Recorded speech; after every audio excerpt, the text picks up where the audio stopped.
ሸገር ሼልፍ በሸገር 102.1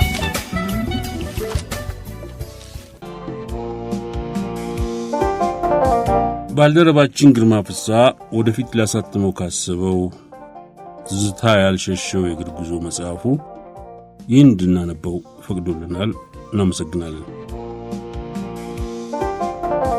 የጋሽ ተካ ጫማ። አንዳንድ ሰዎች በሀብታቸው ይታወቃሉ፣ አንዳንዶች በስልጣናቸው፣ ሌሎች ደግሞ በሙያቸው ወይም በዝናቸው። ጥቂቶች ግን የሚታወቁት ባላቸው ነገር ሳይሆን በሆኑት ነው። በትህትናቸው፣ በመልካም ስነ ምግባራቸው፣ በሰው ፍቅራቸውና በቤተሰባቸው ውስጥ በገነቡት ክብር ይታወቃሉ።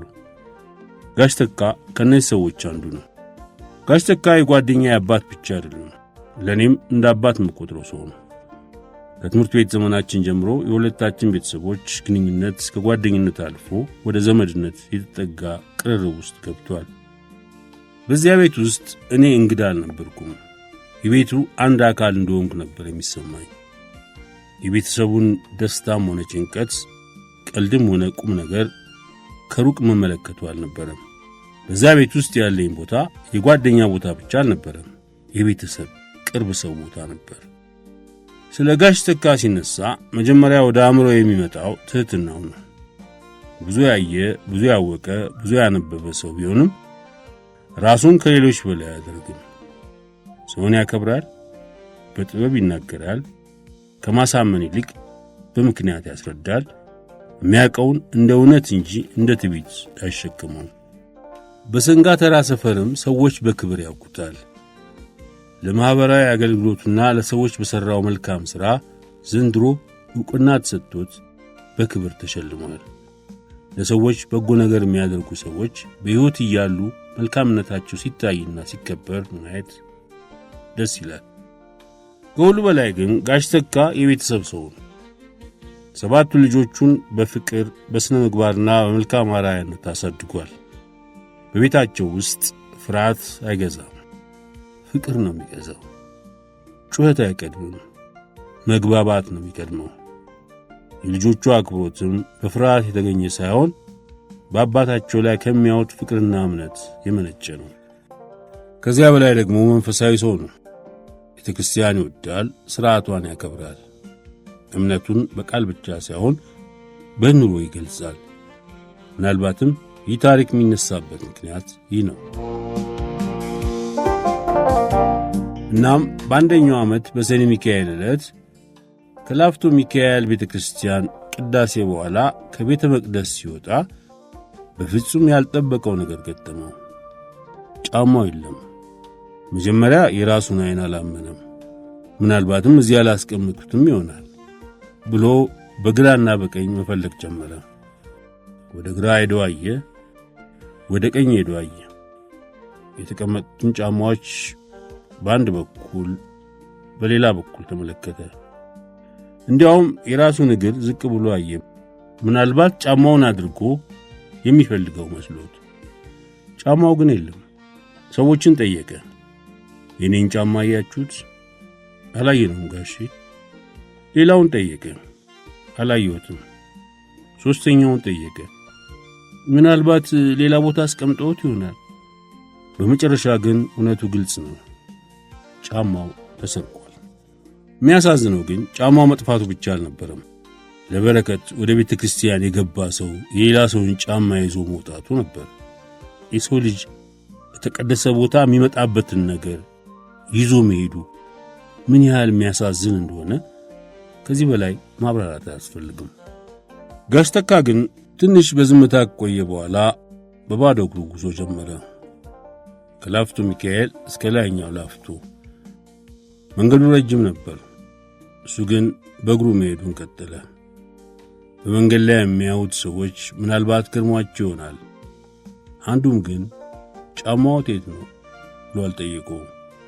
እሱም ለማንም ማብራራት አልፈልግም። ቤት ደረሰ። የግቢውን በር አንኳኳ። በልቡ ግን አንድ ሐሳብ ነበር።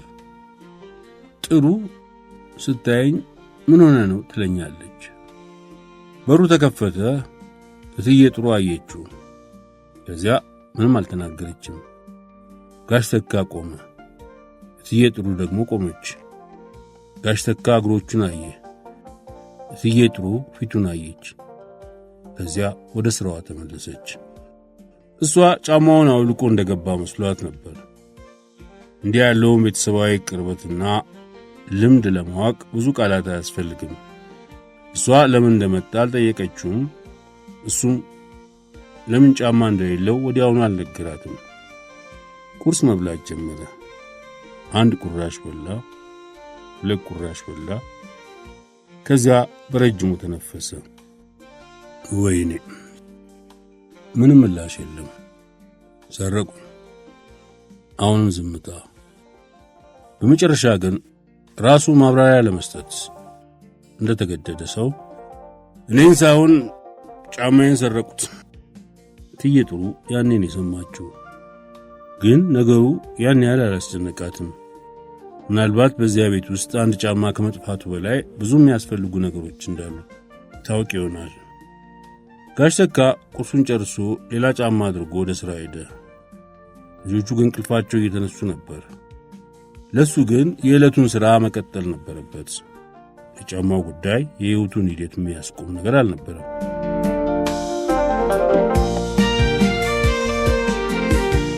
ማታ ከሥራ ሲመለስ ግን አንድ የሚገርም ነገር አደረገ። ከግቢው በር ላይ ጫማውን አወለቀና እስከ ቤት ድረስ ባዶ እግሩን ገባ። እስከሚተኛና ወደ አልጋው እስከሚሄድ ድረስ ጫማ አላደረገም። ማታ ልጆቹ ሲመጡ ዜናውን ነገራቸው። ወዲያውኑ ጥያቄዎች ይወርዱበት ጀመር። እንዴት አባባ? የት? ማን? መቼ? እንዴት ሆኖ? ከጥያቄዎቹ መካከል ግን ሳቅ ነበር። ምክንያቱም ቤተሰቡ ጋሽ ተካን ያውቀዋል። እሱም በቀላሉ የሚቆጣ ሰው አይደለም። ስለዚህ የጫማው መሰረቅ ለነሱ የሐዘን ዜና ከመሆን ይልቅ የቤተሰብ ታሪክ ሊሆን ጀመረ። ከዚያም በኋላ ዜናው በስልክ መብረር ጀመረ። ሰማህ? ምን? የአባባ ጫማ ተሰረቀ። በጥቂት ደቂቃዎች ውስጥ መላው ቤተሰብ ወሬውን ሰማ። እኔም ሰማሁት። ከጥቂት ደቂቃዎች በኋላ የአንደኛው ልጁ ምዕራፍ ባለቤት አክሊሉ ዘውዴ ወሬውን ሰምቶ አማቾቹ ቤት ገስግሶ መጣ። ጋሼ ምን ሆኑ? ጋሽ ተካ ከመጀመሪያው ጀምሮ ሁሉንም ታሪክ ነገረው። አክሊሉም በጥሞና ካዳመጠ በኋላ ጋሼ ታዲያ ሌላ ጫማ ለምን አልገዙ? ጋሽ ተካም በተለመደው ረጋ ያለ ድምፁ እንዴ ሌሊት እኮ ነበር። ይሄ መልስ ብቻውን ሳቅ አስነሳ። ከዚያም አክሊሉ እንደገና እሺ አሁን ለምን ጫማ አላደረጉም? ጋሽ ተካ ፈገግ አለ። አላደርግም፣ በረከት ነው። ያኔ ቤቱ በሙሉ በሳቅ ተሞላ። አንዱ ሶፋ ላይ ተደፋ፣ አንዱ ግድግዳውን ተደገፈ፣ ሌላው በቃ በቃ እያለ ሳቀ። የቤቱ ድባብ በአንድ ጊዜ ከጫማ መሰረቅ ወደ የቤተሰብ ቀልድ ተቀየረ። ጋሽ ተካ ግን ምን እንዳሳቃቸው አልገባውም። እሱ በቁም ነገር ነበር የተናገረው። ለሱ በረከት ማለት ቀላል ነበረም። እምነቱን በራሱ መንገድ የሚገልጽበት አባባል ነበር። ከዚያ በኋላ የጫማው ሐዘን አበቃ። የቤተሰቡ ሳቅ ግን አላበቃም። ይህ ታሪክ ከቤተሰቡ ውስጥ የማይጠፋ አንድ ትዝታ ሆኖ ቀረ። ዛሬም ሲነሳ የሚያስቀው ጫማው መሰረቁ ብቻ ሳይሆን ጋሽ ተካ የሰጠው መልስ ነው። የሚገርመው ግን ይህ ለጋሽ ተካ አዲስ አልነበረም። ከዚህ በፊትም ጫማው ከቤተ ክርስቲያን ተሰርቆበት ነበር። ምናልባት ሰው በአንድ ነገር 2 ጊዜ ሲፈተን ሁለተኛው ጊዜ የበለጠ ይማረር ይሆናል። ጋሽ ተካ ግን ከጫማው መጥፋት የተማረው ቁጣን ሳይሆን መቀበልን ነው። በውስጡ ትዕግስት አለ፣ ማስተዋል አለ፣ በችግር ጊዜ እንኳን አለመሸነፋል። አንድ ቁሳዊ ነገር ሲጠፋ ከሱ ጋር ሰላምን አለማጣት፣ ከሱ ጋር ሰውነትን አለመቀነስ፣ ከሱ ጋር የሕይወትን ደስታ አለመተው ነው። ከሁሉ በላይ ደግሞ የሰው እውነተኛ ሀብት በእጁ ያለው ሳይሆን በልቡ ያለው መሆኑ ያስተምረናል።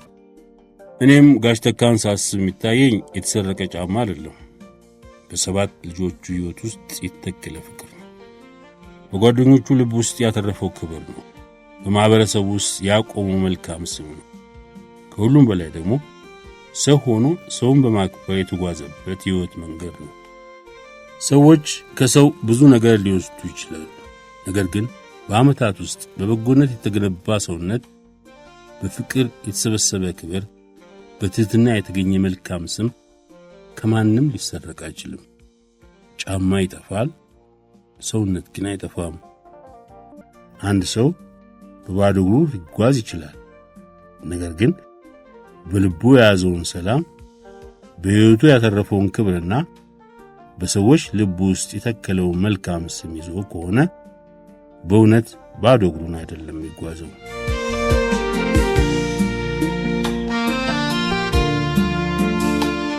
ግርማ ፍስሐ፣ ሰኔ 13 2018 አዲስ አበባ። ሸገር ሼልፍ በሸገር 102.1